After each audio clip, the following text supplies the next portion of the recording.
उधर उत्तर प्रदेश के बरेली में कड़ी सुरक्षा के बीच जुमे की नमाज पढ़ी गई। बरेली में चप्पे चप्पे पर पुलिस फोर्स का सख्त पहरा नजर आया। शहर की संवेदनशील जगहों पर पुलिस के साथ पीएसी के जवानों की भी तैनाती दिखी। पिछले हफ्ते बरेली में जुमे की नमाज के बाद भड़की हिंसा को लेकर उत्तर प्रदेश में हाई अलर्ट जारी कर दिया गया था। प्रशासन ने सभी जिलों के अधिकारियों को जुमे की नमाज के लिए सतर्कता बरतने की अपील की थी। बरेली में 26 सितंबर को जुमे की नमाज के बाद आई लव मोहम्मद विवाद को लेकर बवाल हुआ था। आरोप लगाया गया कि वहां मौलाना तौकीर रजा ने मुस्लिम समुदाय के लोगों से शहर के इस्लामिया इंटर कॉलेज के ग्राउंड में प्रदर्शन करने की अपील की थी। पुलिस के मुताबिक जुमे की नमाज के बाद भीड़ सड़कों पर इकट्ठा हुई थी और जबरन ग्राउंड में जाने की जिद पर अड़ गई थी। पुलिस ने बताया कि भीड़ को रोका गया तो उसमें शामिल कुछ लोगों ने तोड़फोड़ और पथराव शुरू कर दिया था। पुलिस ने हालात पर काबू पाने के लिए तब लाठीचार्ज कर दिया था। बाद में पुलिस ने मौलाना तौकीर रजा समेत कई लोगों को हिंसा भड़काने के आरोप में गिरफ्तार कर जेल भेज दिया था। बरेली में हिंसा की उस घटना के बाद पुलिस ने इस बार सख्ती बढ़ा दी और पूरा बरेली शहर तो किसी पुलिस छावनी में तब्दील नजर आया। बरेली में जुमे के दिन सुरक्षा के लिए करीब 10,000 पुलिस वालों को तैनात कर दिया गया। डीएम और एसपी खुद सड़कों पर उतर आए। जुमे से एक रोज पहले ही बरेली शहर में दूसरी बार इंटरनेट बंद कर दिया गया। बरेली रेंज के डीआईजी अजय कुमार साहनी ने बताया कि पूरे शहर को जोन, सुपर जोन और सेक्टर में बांटकर सुरक्षा के इंतजाम किए गए। उन्होंने बताया कि ड्रोन के जरिए भी संवेदनशील इलाकों में निगरानी रखी गई। कुछ ये इन्फॉर्मेशन आई थी कि कुछ उपद्रवी तत्व के लोग हैं जो छतों पर ईंट पत्थर इकट्ठा कर रहते हैं, तो ड्रोन का प्रयोग किया जा रहा है ये देखने के लिए कि कहीं ईंट पत्थर या इस टाइप की आपत्तिजनक चीज तो नहीं रखी गई है। जुमे की नमाज से पहले बरेली में पुलिस फोर्स और पीएससी के जवानों ने फ्लैग मार्च किया। बरेली की 9 महला मस्जिद के पास कड़ी सुरक्षा नजर आई। पिछले हफ्ते जुमे के दिन 9 महला मस्जिद के पास ही हिंसा भड़की थी। इस मस्जिद के आसपास और इसके अलावा जितनी भी मस्जिद और संवेदनशील जगहें हैं वहां पर इसी तरह के सुरक्षा इंतजाम किए गए हैं। बरेली की 9 महला मस्जिद के अलावा आला हजरत दरगाह, आजमनगर मस्जिद, शहदाना बली और बारादरी मस्जिद के आसपास भी भारी संख्या में पुलिस फोर्स तैनात दिखी। यानी आई लव मोहम्मद विवाद को लेकर पिछले जुमे पर बरेली में जो कुछ हुआ था वैसा दोबारा ना हो, इसके लिए पुलिस प्रशासन ने पूरी ताकत झोंक दी। जुमे से पहले प्रशासन ने इंटरनेट सेवाएं बंद कर दी। इसके बाद शहर की गलियों और मोहल्लों में इतनी फोर्स उतार दी गई कि हर तरफ बस वर्दी वाले ही नजर आए। पुलिस के मुताबिक एक टीम को कंट्रोल रूम में तैनात कर दिया गया, जिसे अलग अलग इलाकों में लगाए गए सीसीटीवी कैमरों से आ रहे वीडियो पर निगरानी रखने की जिम्मेदारी दी गई। पुलिस प्रशासन ने जुमे की नमाज से पहले बरेली के मौलानाओं और मुस्लिम धर्मगुरुओं से बातचीत की। मस्जिदों के मौलानाओं और मुस्लिम धर्मगुरुओं ने लोगों से नमाज पढ़ने के बाद सीधे अपने घर जाने की अपील की। न्यूज 18 से बातचीत के दौरान बरेली के मौलाना शहाबुद्दीन रजवी बरेलवी ने बरेली में हिंसा भड़काने के आरोपी मौलाना तौकीर रजा पर हमला बोला। इस दौरान उन्होंने पुलिस प्रशासन के सुरक्षा इंतजाम की तारीफ भी की। जुमे को लेकर पूरे बरेली को हाई अलर्ट पर रखा गया। 10,000 पुलिसकर्मियों, पीएसी और आरएएफ के जवानों को सुरक्षा के मोर्चे पर तैनात कर दिया गया। कई इलाकों में लगातार ड्रोन आसमान में उड़ते दिखाई दिए। मतलब बरेली में जुमे पर ऐसे सुरक्षा इंतजाम नजर आए जिससे परिंदा भी पर न मार सके। शहर का माहौल न बिगड़े इसलिए प्रशासन ने जुमे से एक रोज पहले ही इंटरनेट सेवाएं बंद करवा दी थी। प्रशासन ने बरेली जिले में मोबाइल इंटरनेट, ब्रॉडबैंड और एसएमएस सेवाओं को जुमे से 24 घंटे पहले और 24 घंटे बाद तक बंद रखने का आदेश दे दिया था। पुलिस प्रशासन के साथ ही बरेली में मस्जिदों की तरफ से भी ऐलान किया गया था कि कोई भी व्यक्ति नमाज के बाद शहर में कहीं भी भीड़ इकट्ठा न करे। पुलिस चौकस भी है, तमाम इंटेलिजेंस अलर्ट पर है। इसके अलावा आला हजरत खानदान की तरफ से भी ये ऐलान किया गया है, अपील की गई है कि नमाज के बाद सीधे अपने घरों को जाएं, किसी तरह का कोई मजमा या भीड़ इकट्ठी ना करें। हुआ भी बिल्कुल वैसा ही। बरेली के कोने कोने में तैनात पुलिस फोर्स की सख्ती और मस्जिदों से किए गए ऐलान का असर दिखा। जुमे की नमाज पढ़ने मस्जिद पहुंचे मौलाना शहाबुद्दीन रजवी बरेलवी ने पिछले हफ्ते हुई हिंसा पर दुख जताया। हालांकि उन्होंने इशारों ही इशारों में तौकीर रजा पर निशाना साधा। कोई ये नई बात नहीं है। कुछ गुज़श्ता सालों में अगर आप देखेंगे तो न जाने किस तरीके से उन्होंने तमाम हालात को उत्पन्न किया, कशीदगी पैदा की। मौलाना तौकीर रजा पर 26 सितंबर को जुमे की नमाज पढ़ने इकट्ठा हुई भीड़ को भड़काने का आरोप लगाया गया था। बाद में पुलिस ने तौकीर रजा समेत कई लोगों के खिलाफ कुल 10 एफआईआर दर्ज की थी। पुलिस ने हिंसा मामले में 200 लोगों के खिलाफ नामजद मामले दर्ज किए थे। उनमें 80 से ज्यादा लोग गिरफ्तार कर जेल भी भेज दिए गए। और इस सब के बीच उत्तर प्रदेश के संभल में जुमे की नमाज के बाद राया बुजुर्ग गांव में मस्जिद कमेटी से जुड़े लोग खुद ही मस्जिद की दीवार तोड़ने में जुट गए। प्रशासन ने सरकारी तालाब की जमीन पर अवैध तरीके से बनाई गई मस्जिद को तोड़ने के लिए 4 दिन का समय दिया था। हुआ यह कि कोर्ट के आदेश के बाद संभल प्रशासन बुलडोजर लेकर सरकारी तालाब की जमीन पर बनी मस्जिद और एक मैरिज हॉल को तोड़ने पहुंच गया। प्रशासन ने बुलडोजर चलवाकर मैरिज हॉल को तोड़ भी दिया था। इसके बाद मस्जिद के एक हिस्से को भी गिरा दिया गया, लेकिन बुलडोजर कार्रवाई के दौरान मस्जिद कमेटी से जुड़े लोगों ने प्रशासन से गुहार लगाई कि वो उन्हें 4 दिन की मोहलत दें ताकि वो खुद ही मस्जिद को अपने तरीके से हटा सकें। प्रशासन ने उनकी बात मान ली और मस्जिद को 4 दिन के अंदर खुद तोड़ने की मोहलत मस्जिद कमेटी को दे दी। हालांकि इससे पहले अवैध मस्जिद को गिराने के लिए कोर्ट ने मस्जिद कमेटी को 30 दिन का समय दिया था, लेकिन जब मस्जिद कमेटी ने कोई एक्शन नहीं लिया तो प्रशासन ने मस्जिद और मैरिज हॉल पर बुलडोजर चलवाने का फैसला कर लिया और सरकारी जमीन पर बने मैरिज हॉल को प्रशासन ने तोड़ भी दिया। संभल के राया बुजुर्ग गांव में बनी मस्जिद में करीब 300 लोगों ने जुमे की नमाज पढ़ी।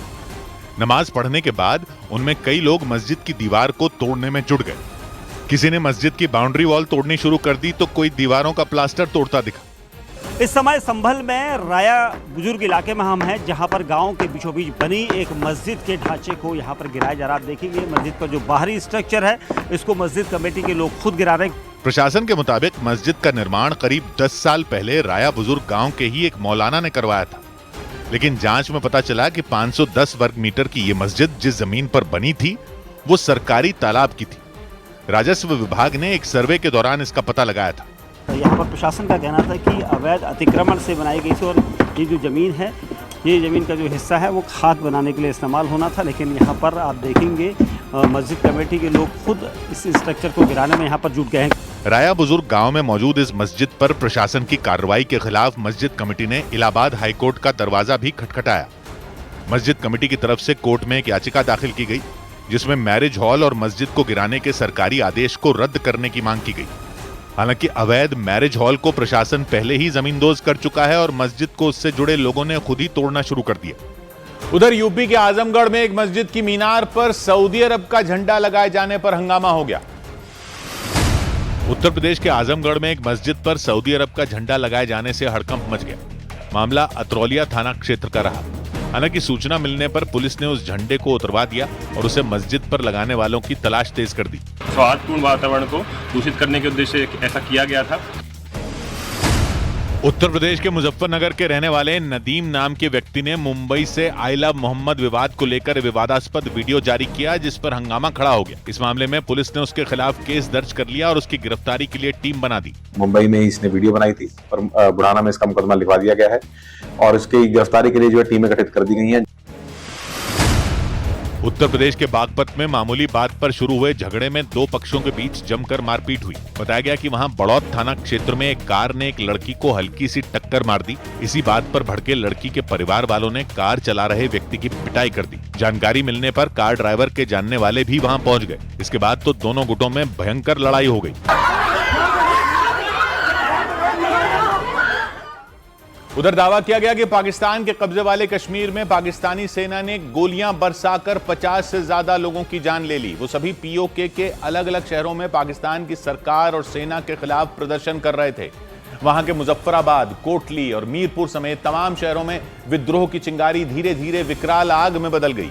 मुजफ्फराबाद में पीओके के अलग अलग हिस्सों से प्रदर्शनकारी पहुंचे, क्योंकि पीओके में इस प्रदर्शन की अगुवाई कर रहे JKAAC यानी जम्मू कश्मीर अवामी एक्शन कमेटी नाम के संगठन ने लोगों से मुजफ्फराबाद पहुंचने की अपील की थी। इसके बाद मुजफ्फराबाद में पाकिस्तानी सेना के जवान घिरते चले गए। प्रदर्शनकारियों की बढ़ती भीड़ पर काबू पाने के लिए पाकिस्तानी सेना के जवानों ने गोलीबारी की और अंधाधुंध आंसू गैस के गोले दागे। इसी गोलीबारी में करीब 50 लोगों की जान जाने का दावा किया गया। पाकिस्तानी सेना को उम्मीद थी कि गोलियों के डर से प्रदर्शन कर रही भीड़ पीछे हट जाएगी, लेकिन प्रदर्शनकारियों की जान जाने से यह विद्रोह और भड़क गया। मुजफ्फराबाद की सड़कों पर लोगों की भीड़ जमा हो गई। जिनकी जान इस दौरान गई उन्हें पीओके के लोगों ने शहीदों की तरह अंतिम विदाई दी।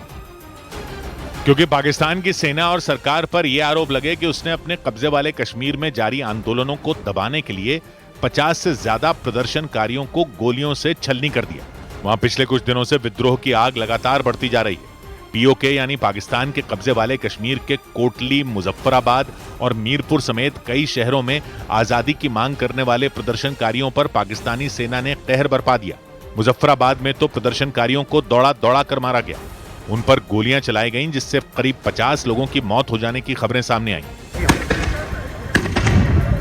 इस बवाल के बाद पीओके के कई शहरों में विद्रोह और भड़क गया, लेकिन इसका सबसे ज्यादा असर मुजफ्फराबाद में दिखा।